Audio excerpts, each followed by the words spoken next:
So, hello guys, today we are going to study a new chapter, that is cell, the fundamental unit of life or the unit of life.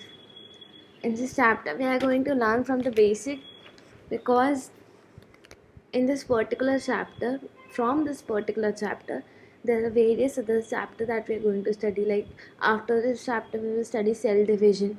So, we need to get this thing first. Okay?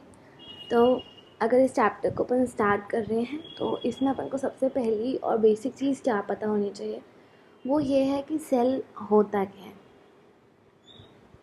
जो सबसे basic या सबसे small unit जो होती है एक living organism की, उसको अपन सेल बोलते हैं. All living organism possess life and are made up of basic unit structure called cell. Cell जो है वो दो टाइप के हो सकते हैं. वो उस चीज़ पे डिपेंड करता है कि वो कितने सेल से बने. जैसे कि आपको पता हो कि अमीबा है, पैरामीशियम है, ये सब जो है ये सिंगल सेल्ड है.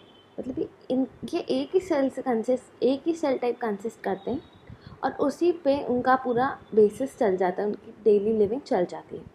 और कहीं पे मल्टी सेलुलर ऑर्गेनिजम्स भी आते हैं, जैसे कि प्लांट्स हो गया, एनिमल्स हो गए, तो ये सब मल्टी सेलुलर ऑर्गेनिज्म में आते हैं. अब हम बात करेंगे कि अपन इस चैप्टर को किस तरीके से पढ़ेंगे. मैंने आपको सेल की बेसिक चीज़ें थोड़ी सी इंट्रो में बताई है कि सेल क्या होता है, मल्टी सेलुलर, यूनिसेलुलर क्या होता है. अब अपन एक्चुअल में पढ़ेंगे कि सेल क्या है, फिर अपन सेल थ्योरी पढ़ेंगे, फिर अपन प्रोकैरियोटिक सेल और फिर यूकैरियोटिक सेल पे कंटिन्यू करेंगे. अगर अपन बात करें कि सेल क्या है, तो सेल एक यूनिसेलुलर ऑर्गेनिज्म है बेसिकली, जो कि कैपेबल होना चाहिए दो चीज़ों के लिए. मतलब अगर आपको किसी चीज़ को सेल कहना है तो उसके लिए आपको उसकी कैपेबिलिटी देखनी चाहिए. अगर ये दो कैपेबिलिटी इसके अंदर है तो वो सेल है. पहली चीज़ ये है कि वो इंडिपेंडेंट एग्जिस्टेंस के लिए कैपेबल होना चाहिए, मतलब वो इंडिपेंडेंटली एग्जिस्ट करना चाहिए. और दूसरी चीज़, वो एसेंशियल फंक्शन परफॉर्म करना चाहिए लाइफ के. तो एसेंशियल फंक्शंस, अगर एसेंशियल फंक्शंस की अपन बात कर रहे हैं तो एसेंशियल फंक्शंस में अपना जैसे डाइजेशन हो गया, अब्जॉर्प्शन हो गया, डाइजेशन हो गया, ये सब ही एसेंशियल फंक्शन में आते हैं. अगर वो कोई चीज़ एसेंशियल फंक्शन और इंडिपेंडेंट एग्जिस्टेंस के लिए केपेबल है तो अपन उसको सेल कह सकते हैं. आई होप यहाँ तक सबको क्लियर होगा. ये बहुत ही बेसिक चीज़ है, ये स्टार्टिंग या 9th में भी पढ़ा होगा. बहुत ही बेसिक चीज़ है, तो इसमें आई डोंट थिंक तो किसी को डाउट है. और एक ही पॉइंट पढ़ा है अभी तो अब सेकेंड पॉइंट की तरफ बढ़ते हैं. सेकेंड पॉइंट क्या बोलता है कि cell is the fundamental structure and functional unit of the life. Cell जो है ये एक फंडामेंटल स्ट्रक्चर है और फंक्शनल यूनिट भी बोल सकते हैं इसको. क्यों? इसका वही सेम कारण है क्योंकि ये इंडिपेंडेंट एग्जिस्टेंस या इंडिपेंडेंट लिविंग के लिए केपेबल है. अगर सेल की डिस्कवरी की बात की जाए कि सेल किसने डिस्कवर किया, कैसे डिस्कवर हुआ, तो उस पर बात की थी तो सबसे पहले जो सेल था वो डिस्कवर हुआ था थिन स्लाइस ऑफ कॉर्क से, जो कि किया था रॉबर्ट हुक ने. कब किया था? उनने ये एक्सपेरिमेंट 1665 में किया था. और जो उनने सेल, ऑब्वियसली अगर तुम एक कॉर्क मतलब बेसिकली बार्क, आपने बार्क से स्लाइस लिया है तो वो डेड सेल ही होगा, क्योंकि ट्री की जो बार्क होती है वो डेड सेल से ही बनती है.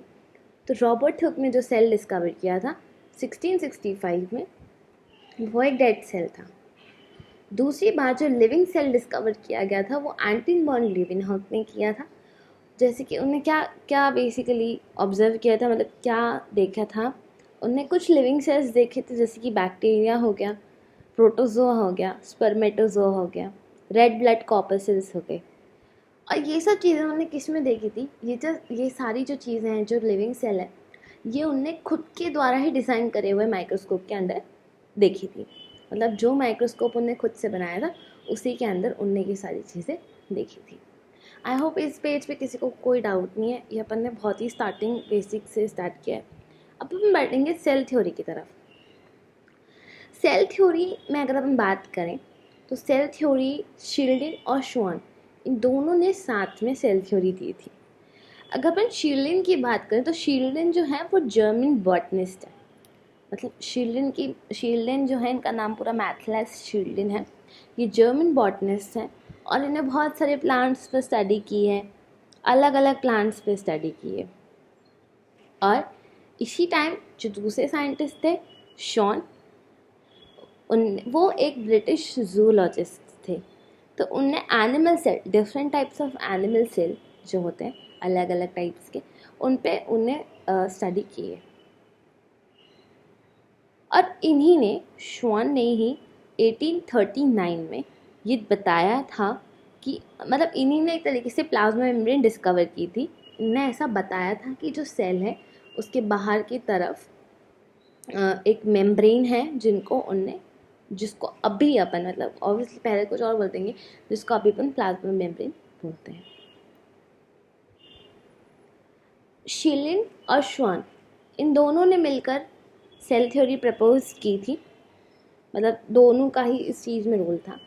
सेल थ्योरी के कुछ पॉस्टुलेट्स हैं, कुछ मतलब बेसिक 2 पॉस्टुलेट हैं।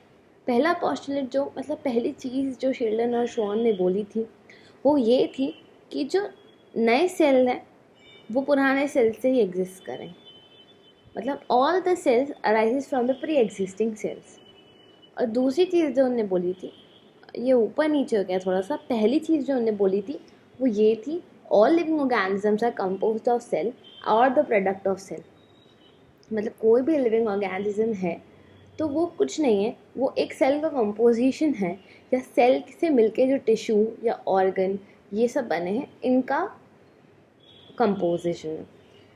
और दूसरी चीज़ ने बोली थी कि जो नए सेल हैं वो पुराने सेल से ही एग्जिस्ट करते हैं। अब इस थ्योरी का एक बेसिक ड्रॉबैक था कि ये थ्योरी ये नहीं बता पाई थी नए सेल कैसे बन रहे हैं, ये नहीं एक्सप्लेन कर पाई थी।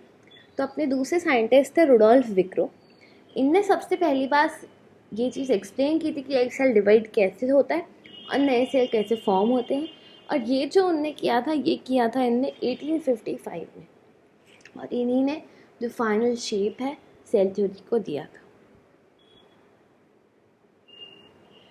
अब आगे देखिए, तो वायरसेस जो है ना वो सेल थ्योरी के एक्सेप्शन है।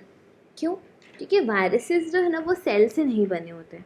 वायरसेस जो है ना वो न्यूक्लियो प्रोटीन पार्टिकल से बने होते हैं, इसलिए ना ही उनको लिविंग कंसिडर किया जाता है, ना ही उनको नॉन लिविंग कंसिडर किया जाता है। अब आगे बढ़ेंगे आगे। सो यहाँ पर अपन को बेसिकली कुछ अपन बोल सकते हैं कि साइज़ दिया है और कुछ नाम दिए हैं। जैसे कि पहला है माइक्रोप्लाज्मा। माइक्रोप्लाज्मा जो है ना वो सबसे स्मॉलेस्ट सेल नोन है, और जिसकी जो लेंथ है ये म्यू है, 0.3 म्यू इन लेंथ। फिर अपना बैक्टीरिया है वो 3.5 म्यू मीटर। और फिर ह्यूमन आरबीसी आता है 7 म्यू मीटर इन डायामीटर।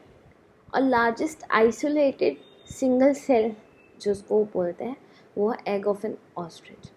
आप लॉन्गेस्ट भी पता होना चाहिए कि लॉन्गेस्ट सेल जो होता है वो नर्व सेल होता है। जो लॉन्गेस्ट सेल नोन है वो नर्व सेल है।